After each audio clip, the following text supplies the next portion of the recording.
Merhaba sevgili izleyenler. Bugün nefis bir tarifle karşınızdayım. Meyveli yaş pasta. Bu tarifi eşimin doğum günü için yapmıştım ve sonuç inanılmaz oldu. Ben de sizlerle paylaşmak istiyorum. Bu tarifte mükemmel bir pastacı kreması ve pandispanya yapacağız. Yaş pastanın temel malzemeleri. Doğru ölçülerde yapıldığında asla sizi yanıltmaz ve her zaman muhteşem bir sonuç elde etmenizi sağlar. Eğer siz de pastane kalitesinde yaş pasta yapmak istiyorsanız bu tarifi mutlaka kaydedin. İnanın hiç pişman olmayacaksınız. Pandispanyayı yaparak işe başlayacağız. Sarısını ve beyazını ayırdığımız 5 adet yumurta, 1 su bardağı şeker, 1 su bardağı un ve yarım su bardağı nişastaya ihtiyacımız var. 1 su bardağı şekerin yarısını yavaş yavaş ekleyerek yumurta sarılarını şeker eriyene kadar çırpıyoruz. Boza kıvamına gelen yumurtaların içerisine kıvamının biraz açılması ve çok katı olmaması için 2 yemek kaşığı kaynar su ekleyip çırpmaya devam ediyoruz. Hafif akışkan bir kıvama gelen yumurta sarılarımız hazır. Geri kalan şekeri de yine yavaş yavaş ekleyerek yumurta beyazlarını çırpıyoruz. Yumurta beyazları kar gibi olana kadar ve artık tabaktan dökülmeyecek kıvama gelene kadar çırpmaya devam ediyoruz. Çırpma işlemi bittikten sonra yumurtanın sarısıyla beyazını birleştiriyoruz. Yumurta beyazını parça parça sarının içerisine ekleyerek kapatarak karıştırıyoruz. Burada önemli olan yumurta beyazını söndürmeden sarısıyla karıştırarak birleştirmek.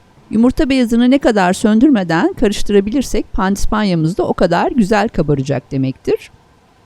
Daha sonra eleyerek ununu ve nişastasını ekliyoruz.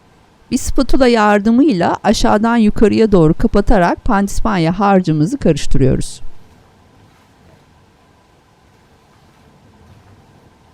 Pandispanya harcımız hazır, artık pişirebiliriz. Bunun için kilitli bir kek kalıbı kullanacağız.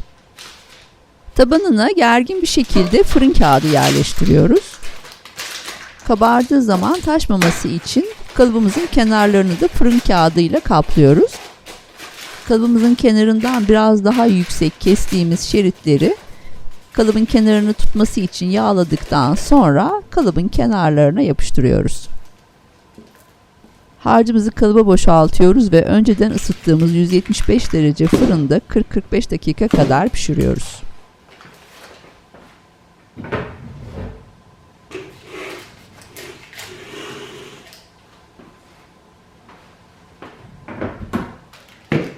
Pandispanyamızı fırından çıkarttık. Harika kabarmış. İlk sıcaklığı çıktıktan sonra kenarlarındaki kağıtları dikkatli bir şekilde alıyoruz. Ardından ters çevirerek altındaki fırın kağıdını da çıkartıyoruz. Çok güzel, tam istediğimiz gibi puf puf kabaran bir pandispanyamız var artık. Pandispanyayı pastayı yapmadan önce dinlendirebilirseniz daha kolay kesersiniz. O yüzden soğuduktan sonra üzerini bir streç filmle kapatarak bekletiyoruz. Biz de artık pastacı kremamızı hazırlamaya başlayabiliriz. Bir karıştırma kabına 2 adet yumurta sarısı alıyoruz ve üzerine şekeri ekleyerek karıştırıyoruz. Malzemelerin tam ölçülerini açıklama kısmına yazacağım. Yumurta ile şeker iyice karıştıktan sonra gene aynı şekilde karıştırarak üzerine unu ve nişastayı ekliyoruz. Buradaki amacımız bütün malzemeler karıştıktan sonra kum kıvamında bir malzeme elde etmek. Her şeyin iyice karışıp gördüğünüz kıvama gelmesi gerekiyor. Daha sonra sos tenceresinin içerisine sütü ve kremayı ekleyerek ocağın üstüne alıyoruz ve ısıtıyoruz. Ama kaynatmayacağız. Serçe parmağımızın dayanacağı sıcaklığa gelene kadar ısıtıyoruz. Isıttığımız kremalı sütlü karışımı kum kıvamına getirdiğimiz malzemelerin üzerine yavaş yavaş karıştırarak ilave ediyoruz. Burada yavaş yavaş dökmek ve karıştırmak çok önemli. Çünkü malzemelerin sütün içerisinde iyice eriyip kaybolmasını istiyoruz. Ardından da bir süzgeçten geçirerek sos tenceresine alıyoruz.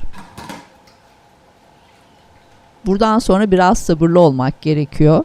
Kremamızı ocağın üzerine alıyoruz ve kısık ateşte karıştırarak gövdelenip kıvam alana kadar pişiriyoruz. Acele edip ocağın altını açmayın. Ne kadar kısık ateşte pişirirseniz o kadar pürüzsüz ve ipek gibi bir krema kıvamı elde edeceksiniz.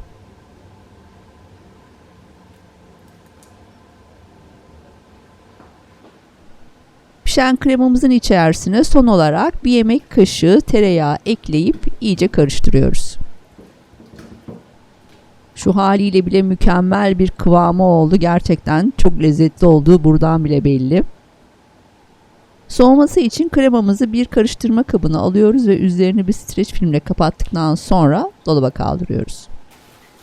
Streçin tam kremanın üstüne değmesine dikkat edin. Fazla kabuk bağlamaması için bu şekilde kapatmamız gerekiyor. Kremamız soğurken biz de meyveli bir sos hazırlayacağız. Küçük bir sos tenceresinin içerisine 150 gram yaban mersini ve 150 gram ahududuyu ekledikten sonra 2 yemek kaşığı da şeker ekleyip karıştırıp ocağa alıyoruz. 5-10 dakika kadar kaynattıktan sonra sosumuzun hafif kıvam alması için bir çay bardağı suyun içerisinde 2 yemek kaşığı nişastayı eritip içerisine döküyoruz. Daha sonra da soğuması için kenara alıyoruz. Pastacı kremamızın lezzetini biraz daha artırmak için son bir dokunuş daha yapacağız. 50 gram kremayı çırpıp üzerine 350 gram da mascarpone peyniri ekleyip pürüzsüz bir kıvama gelene kadar karıştırıyoruz. Dolaptan çıkarttığımız pastacı kremamızın üzerine çırptığımız mascarpone'lu kremayı ekliyoruz. Bir mikser yardımıyla ya da bir karıştırıcı ile pürüzsüz bir kıvama gelene kadar çırpıyoruz. Mascarpone'lu kremayı eklemeseniz de olur. Pastacı kreması o haliyle de çok lezzetli ama dediğim gibi lezzetini bir kat daha artırıyor. Eklemenizi tavsiye ederim. Sonunda pastamızı birleştirme aşamasına gelebildik. Pandispanyamızı bir pasta kesiciyle ya da bıçak yardımıyla ikiye bölüyoruz. Pastamızın düzgün olması için üstteki kısmını alta koyuyoruz. Daha sonra 2-3 kaşık sütle pandispanyamızı ıslatıyoruz. Arasına pastacı kremamızdan koyuyoruz ve spatula yardımıyla yayıyoruz. İsterseniz bir sıkma poşetine koyarak da kremayı yayabilirsiniz. Hangisi daha kolayınıza geliyorsa ben spatula ile yaymayı tercih ediyorum açıkçası. Kremamızı iyice yaydıktan sonra hazırladığımız meyveli sostan kremanın üstüne döküyoruz. Sosun üzerine de meyveleri yerleştiriyoruz. Meyveli sosu hazırlamayıp yerine reçel de kullanabilirsiniz ya da hiç kullanmayabilirsiniz. Direkt meyveleri de koyabilirsiniz. Ama meyvelerin altında böyle şekerli, reçelli bir sos daha da lezzetli olmasını sağlıyor. Meyve olarak da istediğiniz, tercih ettiğiniz evinizde olan herhangi bir meyve olur. Ben bugün çilek, böğürtlen kullanmayı tercih ettim. Pandispanyamızın ikinci katında sütle ıslattıktan sonra meyvelerin üzerine yerleştiriyoruz. Kalan kremayla da pandispanyamızın üzerini ve kenarlarını düzgün bir şekilde kaplıyoruz. Kendi kötü tecrübelerime dayanarak söylüyorum. Yaş pasta yaparken en önemli şey kremanın kıvamı. Eğer kremanızın kıvamı güzelse çok kolay bir şekilde üzerini ve kenarlarını spatula yardımıyla rahatça düzeltip kaplayabilirsiniz.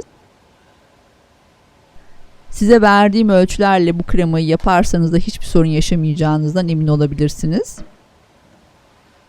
Pastanın süslemesi tamamen sizin yaratıcılığınıza ve zevkinize bağlı.